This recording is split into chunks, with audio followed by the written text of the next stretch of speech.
نحمدہ و نصلی علی رسولہ الکریم وعلی آلہ وصحبہ اجمعین اما بعد۔ السلام علیکم ورحمۃ اللہ وبرکاتہ۔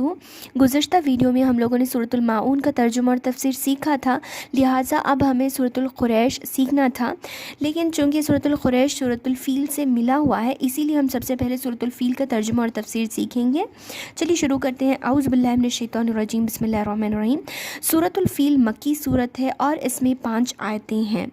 سورۃ الفیل کو فیل یعنی ہاتھی، ایلیفنٹ کیوں کہا گیا؟ کیونکہ اس میں اصحاب الفیل ہاتھی والوں کا قصہ ذکر کیا گیا ہے۔ اب اصحاب الفیل کا واقعہ ہے کیا، یہ میں آپ کو بتاتی ہوں۔ سب سے پہلے تو واقعہ یوں ہے کہ یمن کا ایک گورنر تھا جس کا نام ابرہہ الاشرم تھا۔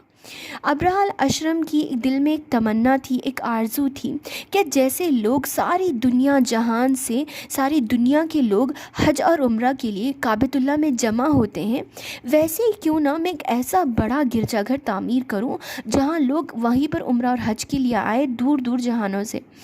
تو اس نے یہ سوچ کر صنعاء نامی ایک مقام میں اس نے ایک بڑا گرجا گھر، ایک چرچ تعمیر کیا اور چاہا کہ لوگ یہاں پر عبادت کے لیے ہر دنیا کے ہر کونے سے آئیں۔ جب اہل مکہ کو، مکہ اور اس کے اطراف کے لوگوں کو اس بات کی خبر ہوئی تو انہیں بہت غصہ آیا، سخت تکلیف ہوئی، اور وہاں کا ایک دیہاتی، چونکہ گاؤں والے آپ جانتے ہیں کیسے ہوتے ہیں، وہاں کے ایک دیہاتی نے اس بات کو سن کر اسے بہت غصہ آیا اور وہ اس گرجا گھر چرچ میں آ کر اس نے گندگی کر دی، پلیدی کر دی اور پھیلا دیا۔ جب اس بات کا علم ابرہہ کو ہوا تو اسے بہت غصہ آیا اور غیظ و غضب سے اس نے ارادہ کر لیا کہ اب میں جاؤں گا اور کعبۃ اللہ کو ڈھا دوں گا، گرا دوں گا۔ اسی ارادے کو لے کر اس نے ایک بہت بڑی لشکر تعمیر کی جس میں اس نے ہاتھیوں کو بھی، ویل ٹرینڈ ہاتھیوں کو جمع کیا اور چاہا کہ اس کے ان ہاتھیوں کے ذریعے سے سب سے طاقتور ہو جاؤں اور اس کعبۃ اللہ کو ڈھا دوں۔ چنانچہ یہی ارادہ لے کر وہ نکلا کعبۃ اللہ کی طرف، اور راستے میں سب سے پہلے اس کا لشکر آگے بڑھا اور اس کا لشکر آگے بڑھ کر کعبۃ اللہ کے پاس گیا۔ دیکھیے یہ وہ زمانہ تھا جب ابھی اللہ کے رسول صلی اللہ علیہ وسلم پیدا نہیں ہوئے تھے۔ اللہ کے رسول صلی اللہ علیہ وسلم کی پیدائش کے سال یہ واقعہ پیش آیا۔ تو بہرحال جب وہ گئے تو اس وقت کعبۃ اللہ کے رکھوالے اور مکہ کے جو سردار تھے وہ اللہ کے رسول صلی اللہ علیہ وسلم کے دادا عبد المطلب تھے۔ عبد المطلب کو جب اس بات کا علم ہوا تو بہت زیادہ سخت پریشان ہوئے اور انہوں نے چاہا کہ وہ کسی طرح اس کی حفاظت کریں، لیکن اتنی بڑی لشکر کا وہ مقابلہ نہیں کر سکتے تھے، اسی لیے انہوں نے کعبۃ اللہ کو تھاما اور اس سے دعا کی کہ اے اس کعبۃ اللہ کے گھر کے رکھوالے، اے اللہ تو بہتر اس کی حفاظت کرنے والا ہے، تو اس کی حفاظت کر۔ اور ان کے جو ابرہہ کا لشکر تھا وہ ان کے پاس پہنچ گیا، ان کے اونٹوں کو ان سے چھین لیا۔ عبد المطلب کو بہت غصہ آیا اور وہ ابرہہ کے پاس گئے اور کہا کہ میرے اونٹ مجھے واپس کر دو۔ تب ابرہہ نے کہا کہ میں تمہارا گھر اللہ کا گھر ڈھانے آیا ہوں، اسے گرانے کے لیے آیا ہوں، مجھے چھوڑ دو۔ تب عبد المطلب نے کہا تو جانے یہ کعبہ کا رکھوالا میرا رب ہے، اللہ جانے اور تو جانے، تو اور تیرے رب کے بیچ میں ہے، اللہ رب العالمین اس کا محافظ ہے۔ یہ کہہ کر، بیت اللہ کا محافظ اللہ ہے، اس کا مالک ہے، یہ کہہ کر وہاں سے چلے گئے۔ ابھی ابرہہ کا لشکر وہاں پر پہنچا ہی تھا مقام صنعاء پر، یہاں تک کہ اللہ رب العالمین نے پرندوں کا جھنڈ بھیج دیا ان کے اوپر، اور ان پرندوں کے چونچ اور ان کے پیروں میں، ان کے پنجوں میں کنکری، ایک کنکر کی طرح چھوٹا سا، ایک جیسے کہتے ہیں آپ، ایک بالکل چنے کے سائز کا چھوٹے چھوٹے سے کنکریاں تھی جو کہ اتنی چھوٹی تھی، کہا جاتا ہے کہ یہ جو کنکری تھی ایسا لگتا تھا گویا کہ وہ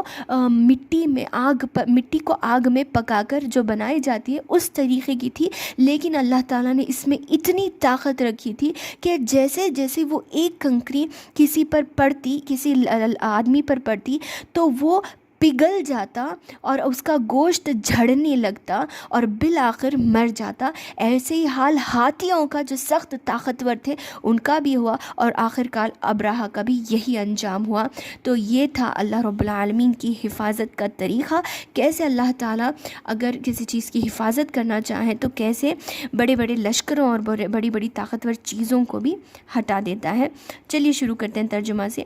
علم ترا، کیا تم نے دیکھا، اللہ تعالیٰ تعجب سے پوچھ رہا ہے، اللہ تعالیٰ سکھا رہا ہے، بیان کر رہا ہے اس کہانی کو، چونکہ جب اللہ کے رسول صلی اللہ علیہ وسلم پیدا نہیں ہوئے تھے اور کوئی وہاں پر موجود نہیں تھا، تو اللہ تعالیٰ ان کو یہ واقعہ بتا رہا ہے۔ علم ترى یعنی علم تعلم، تم نہیں جانتے، اللہ تعالیٰ تمہیں بتا رہا ہے اللہ کے رسول کو۔ علم ترى کیا تم نے دیکھا، کیف فعل کیسے کیا، رب کا تمہارے رب نے، باصحاب الفیل ہاتھی والوں کے ساتھ، کیا تم نے دیکھا کیسے تمہارے رب نے ہاتھی والوں کے ساتھ کیا